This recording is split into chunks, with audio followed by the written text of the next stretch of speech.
Radio Tehran, শুরু হচ্ছে বিশ্ব সংবাদ। আন্তর্জাতিক বাংলা সংবাদে আপনাকে স্বাগত। আমাদের হাতে এসে পৌঁছেছে ইরান ইসরায়েল যুক্তরাষ্ট্রের যুদ্ধের সর্বশেষ গুরুত্বপূর্ণ সবথেকে তাজা আপডেট সংবাদ আপনাদের জানিয়ে দিব। প্রথমেই জানাবো সবথেকে দুঃখজনক একটি সংবাদ। ইরান যুদ্ধবিরতি করতে রাজি হয়নি, ভেঙে গেল যুদ্ধবিরতি, আবারও ভয়াবহ পাল্টাপাল্টি হামলা শুরু। হরমুজ ইস্যুতে সৌদি যুবরাজের সঙ্গে চীনা প্রেসিডেন্টের ফোনালাপ। আমেরিকা অনেক চেষ্টা করেও ইরানকে রাজি করাতে পারেনি যুদ্ধবিরতি করানোর জন্য। পরিস্থিতি এখন অনেক বেশি খারাপ অবস্থায় চলে গেছে। মার্কিন যুক্তরাষ্ট্র কোনোভাবে ইরানের সঙ্গে পেরে উঠছে না, তাই তারা এখন হরমুজ প্রণালীতে নৌ অবরোধ দিয়ে রেখেছে। তবে এখান থেকেই তৃতীয় বিশ্বযুদ্ধ শুরু হয়ে যেতে পারে। এরপর জানাবো হুমকির মুখে কোনো আলোচনা মানা হবে না, ইরানের পার্লামেন্টের স্পিকারের হুঁশিয়ারি। ইরানকে কেন্দ্র করে যুক্তরাষ্ট্র ইসরায়েলের মধ্যে ঘোষিত যুদ্ধবিরতির মেয়াদ শেষ হওয়ার পথে, তবে নতুন কোনো শক্তি আলোচনার বিষয়ে এখনও নিশ্চিত তথ্য পাওয়া যায়নি। ইরান জানিয়েছে যে হুমকি ধামকিতে পড়ে তারা কোনো ধরনের এই কার্যক্রম থেকে সরে দাঁড়াবে না। এদিকে ইসরায়েলি বাহিনী পৃথিবীর নিকৃষ্টতম সেনাবাহিনী, জাতিসংঘের বিশেষ দূত ইসরায়েলি সেনাবাহিনীকে পৃথিবীর সবথেকে নিকৃষ্ট সেনাবাহিনী বলে আখ্যায়িত করেছে জাতিসংঘের বিশেষ দূত ফ্রান্সেসকা আলবানিস। তিনি বলেছেন তাদের কর্মকাণ্ড সব সীমারেখা অতিক্রম ও আন্তর্জাতিক আইন লঙ্ঘন করে গেছে। তারা এমন কোনো অপরাধ নেই যা তারা করেনি, এদেরকে মৃত্যুদণ্ড দেওয়া উচিত। এবারে জানাবো এক ইরানি মির্জাফরের ফাঁসি।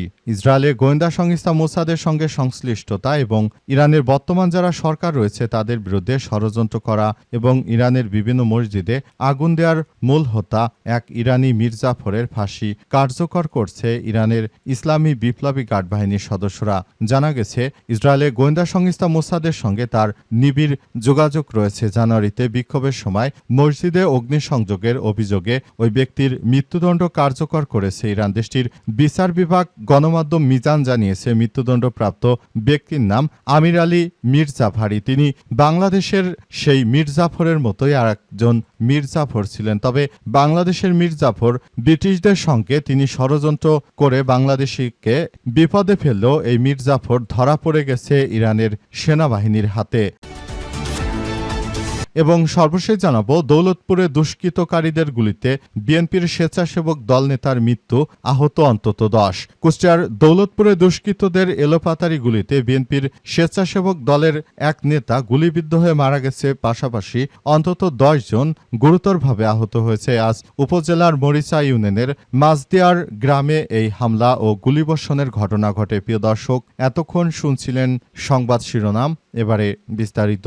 তবে তার আগে বন্ধুরা অনুরোধ থাকবে এই সংবাদটিতে একটি লাইক দিন। এই চ্যানেলে আপনি নতুন হয়ে থাকলে আমাদের সংবাদটি দেখতে দেখতে চ্যানেলটি সাবস্ক্রাইব করে রাখুন। কমেন্ট করে বন্ধুরা আপনার মূল্যবান মতামত জানিয়ে দিন আপনি বিশ্বের কোন দেশ থেকে বা বাংলাদেশের কোন স্থান থেকে আমাদের সংবাদটি দেখছেন এবং শুনছেন। আর বন্ধুরা সংবাদটি আপনার সোশ্যাল মিডিয়া ফেসবুকে শেয়ার করে বন্ধুদেরও দেখার সুযোগ করে দিন।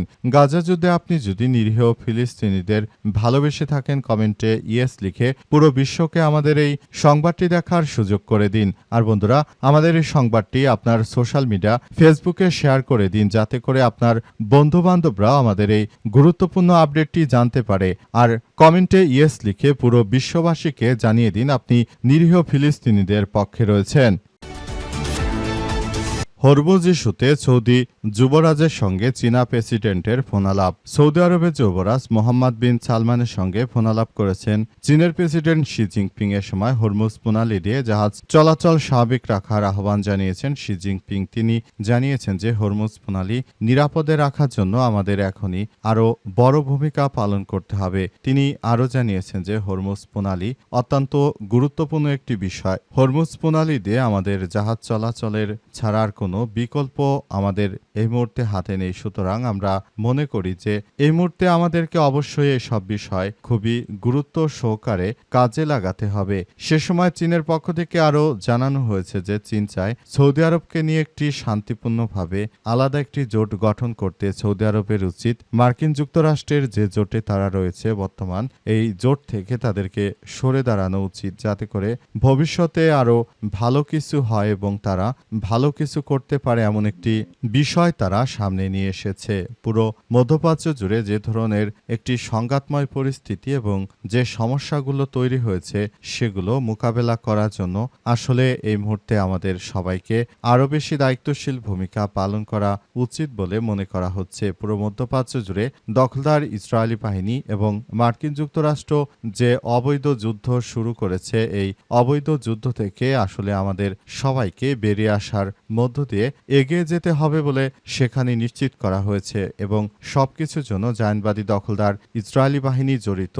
চীন সৌদি আরবকে আরও বিভিন্ন বিষয় নিয়ে পরামর্শ দিয়েছে এবং কিভাবে সৌদি আরবের উচিত এই ইরানের বিরুদ্ধে যুদ্ধে না জড়ানো, বরং সবকিছু নিয়ে তারা একসাথে যাতে সবকিছু করতে পারে এমন একটি বিষয় যেন সামনে আসে, এসব বিষয় নিয়ে তারা একসঙ্গে যেন কাজ করতে পারে, এসব বিষয় দেখভাল করার মধ্য দিয়ে যেন এগিয়ে যাওয়া যায়, এসব বিষয় তারা খুবই গুরুত্ব সহকারে কথা বলেছে। হরমুজ প্রণালী অত্যন্ত গুরুত্বপূর্ণ ইস্যু এবং হরমুজ প্রণালী দিয়ে সৌদি আরবের জাহাজ যেন নির্বিঘ্নে চলাচল করতে পারে সেজন্য পাকিস্তান এবং ইরানের সঙ্গে কথা বলবে চীন, যাতে করে সৌদি আরবের কোনো জাহাজ যেন আটক করা না হয়। তবে মূল বিষয়টি আসলে কি হতে চলেছে সে সম্পর্কে এখনো কেউ কোনো সদুত্তর দিতে পারেনি। হুমকির মুখে কোনো আলোচনা মানা হবে না, ইরানের পার্লামেন্ট স্পিকার। ইরানের পার্লামেন্ট স্পিকার বাঘের গালিবাফ জানিয়েছেন যে আমরা কোনরূপ হুমকি ধামকির মুখে আসলে এই অত্যাচার সহ্য করব না।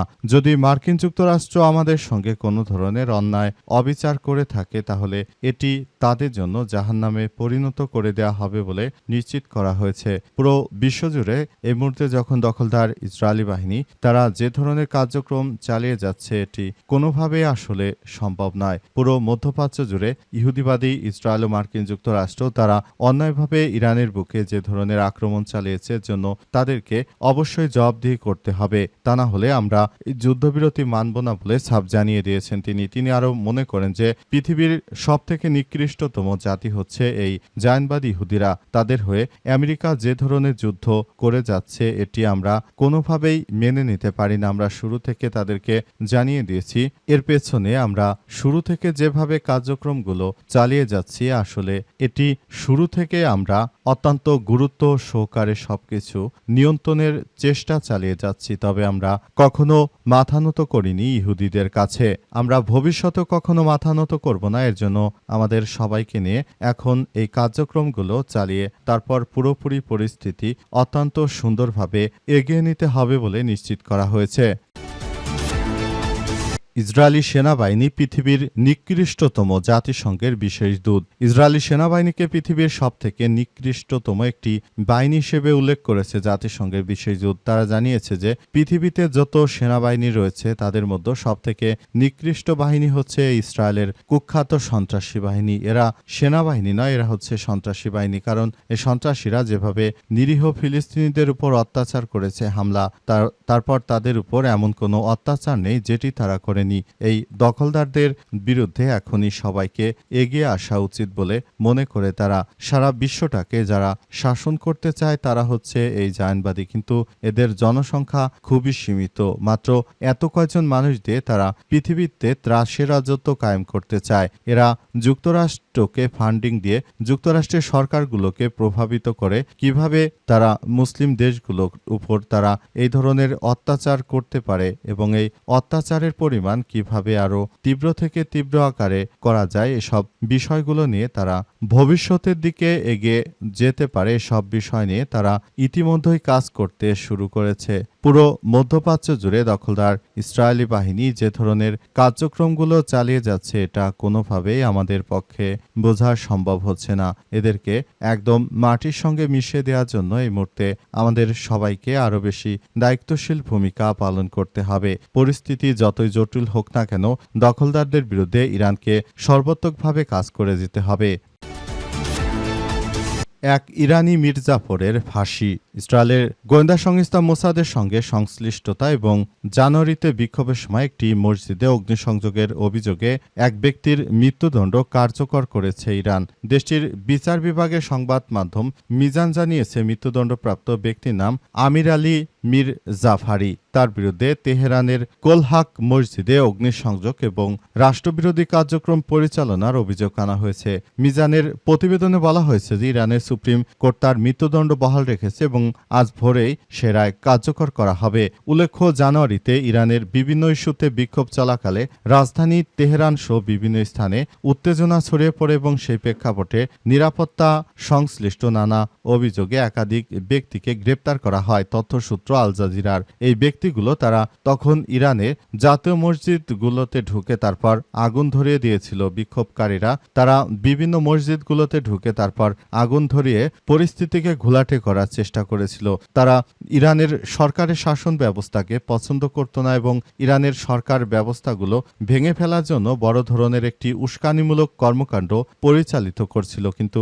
শেষ পর্যন্ত তাদের আর শেষ রক্ষা হয়নি। তাদেরকে যেখানেই পাওয়া গেছে সেখানেই তাদেরকে তছনছ করে দেওয়া হয়েছে। পরিস্থিতি খুবই ভয়াবহ আকার ধারণ করার মধ্য দিয়ে এগিয়ে গেছে এবং এই সমস্যাগুলোকে তারা আইডেন্টিফাই করেছে। অবশেষে এদেরকে ধরে ধরে তারপর ফাঁসির রশিতে ঝুলানো হচ্ছে। যারাই মির্জাফর হিসেবে সরকারের বিরুদ্ধে আচরণ করবে, এদের বিরুদ্ধে বড় ধরনের কার্যক্রম গড়ে তোলার মধ্য দিয়ে মূলত সরকারগুলো তারা এগিয়ে চলেছে বলে নিশ্চিত করা হয়েছে।